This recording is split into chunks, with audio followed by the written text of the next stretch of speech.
So today we're going to be looking at adjusting the throttle and the brake linkage on a XTM Terminator 2. And in order to do this procedure, there's a couple of things that we need to make sure that are correct before we start. Firstly, we're going to remove the air filter so that we have access to the whole area.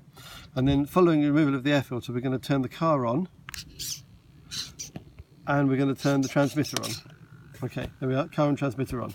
We need to make sure that the trim, that's this thing on the bottom of the throttle, is down at the bottom, and that tells us that the car is on idle. You'll see the effect, if I move that trim up and down, you'll see the effect on the throttle linkage, okay? So what that enables us to do is to open the throttle slightly for starting, when it comes to starting the engine. But right now, it's down at the bottom.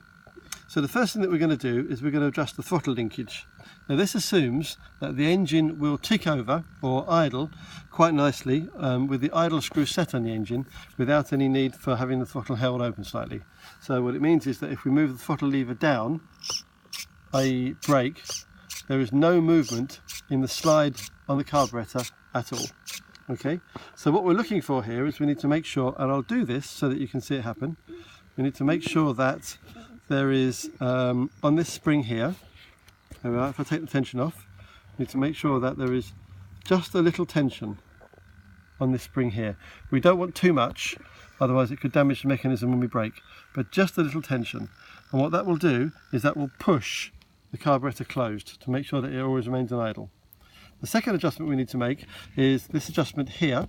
We just need to make sure there is a very slight gap here between the yellow feeder on the servo horn and the collet on the end, and you'll see that if I just move the throttle stick forward slightly, you'll see that just a little bit of play before the throttle starts to take up, and that means we've just got a little bit of slack to play with and the throttle will definitely idle. And that's very simply the throttle done. So as long as the throttle opens when we use the mechanism, that's good, and as long as it closes correctly, that's also fine. The next thing we're going to do is adjust the brake. The brake is very simply these two levers here which cause the car to stop moving. So for example, if I was to roll the car now, the car would roll quite happily. If I was to put the brake on, what should happen is the car should lock itself fairly tight. If we need to adjust the brake at all, it's just a matter of making sure that there's just a little bit more tension on these two arms. So for example, this one is a little bit loose.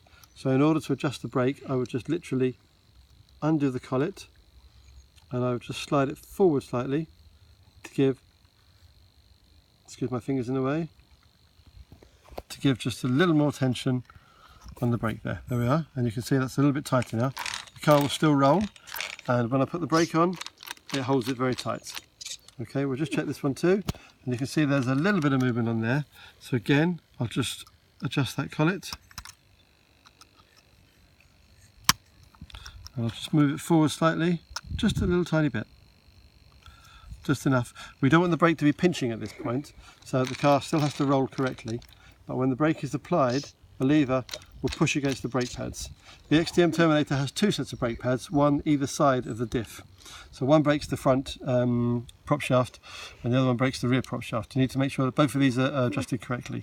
The other two collets on here don't really matter too much, as long as when the throttle is opened, the brake levers can still release. They're not actually held on the other way. And in this case, that's absolutely fine. And that's really all there is to adjusting the linkages on the throttle. So thank you for watching. If you have any questions, please feel free to ask via eBay. Or my email address is simon@pleasurepalace.co.uk. Thank you very much. Thank you.